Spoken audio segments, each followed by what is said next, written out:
इस वीडियो में हम क्वेश्चन नंबर 13 करेंगे करंट इलेक्ट्रिसिटी से। The number density of free electrons in a copper conductor estimated in example 1 is this. So basically number density दी है यहाँ पे। तो नंबर डेंसिटी स्मॉल n से हम रिप्रेजेंट करते हैं 8.5 इंटू 10⁻28 पर मीटर क्यूब।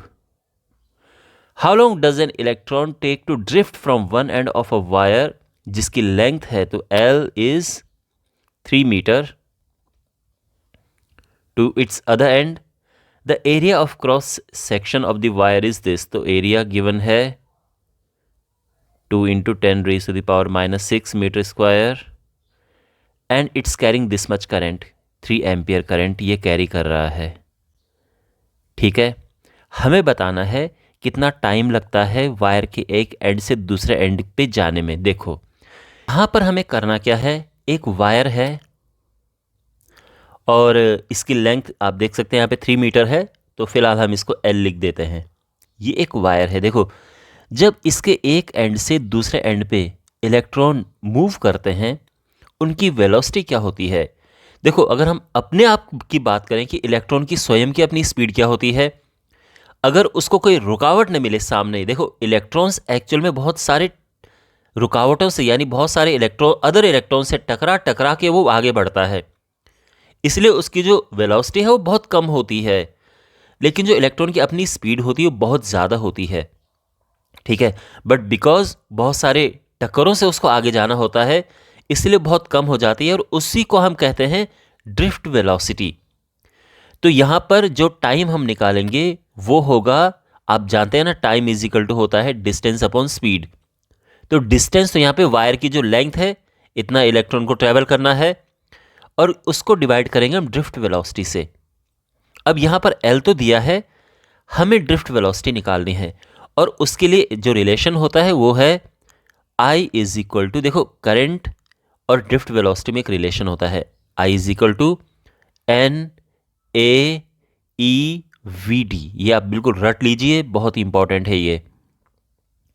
तो यहाँ पर I करंट है, N आप देख सकते हैं यहाँ पे इलेक्ट्रॉन की डेंसिटी है, number density of electrons, area of cross section A, E जो है वो एलिमेंट्री चार्ज है, इलेक्ट्रॉन का जो चार्ज होता है, तो E इज़ 1.6 इंटू 10⁻⁻19 कूलम। और VD हमें यहाँ से निकालना है, तो VD जो है वो हो जाएगा I अपॉन NAE। ओके, अब इन वैल्यूज़ को यहाँ पे पुट करते हैं, तो I है यहाँ पर 3 एम्पियर अपॉन N 8.5 इंटू 10⁻28।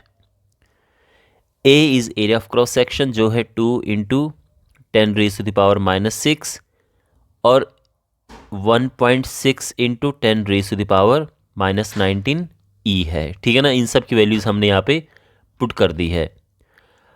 अब ये सिंप्लीफाई होके आ जाएगा, थोड़ा सा यहाँ पे लिख देते हैं, ये आ जाएगा सिंप्लीफाई होके 3 अपॉन, इनको मल्टीप्लाई करेंगे तो 8.5 इंटू 2 होता है 17 इंटू 16, तो ये होता है 17 छके 102, 10 और 17 17 27, 27.2 और 10⁻⁻ यहाँ पर आ जाएगा -25, ये 3 आ जाएगा +3। ओके, और ध्यान रखना ये केवल अभी ड्रिफ्ट वेलोसिटी है और फिलहाल हम इसको इतना लिख रहे हैं।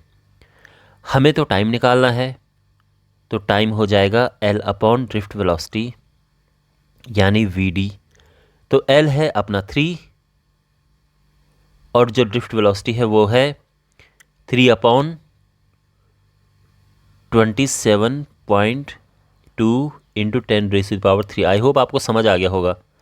3 से 3 कैंसिल और ये सब ऊपर चला गया, तो ये हो गया 27.2 इंटू 10⁻3 और ये सेकंड में आएगा। ठीक है ना, तो ये फाइनल आंसर आ जाएगा 2.72 इंटू 10⁻4 सेकेंड। इतने सेकंड में A से B तक पहुंचेगा इलेक्ट्रॉन। देखो कितना ज़्यादा टाइम लग रहा है इलेक्ट्रॉन को केवल 3 मीटर की डिस्टेंस पार करने के लिए एक वायर में। ओके, आई होप आपको समझ आ गया होगा, बहुत सिंपल था ये। आपको ड्रिफ्ट वेलोसिटी निकालनी थी और बाद में इस फॉर्मूले में पुट कर देना था, जो कि आपने यहाँ पे देखा, हमने पुट कर दिया और इसके बाद हमारा आंसर आ चुका है। तो आई होप ये आपको समझ आ गया होगा। कोई डाउट हो कमेंट बॉक्स में पूछना। Thanks for watching.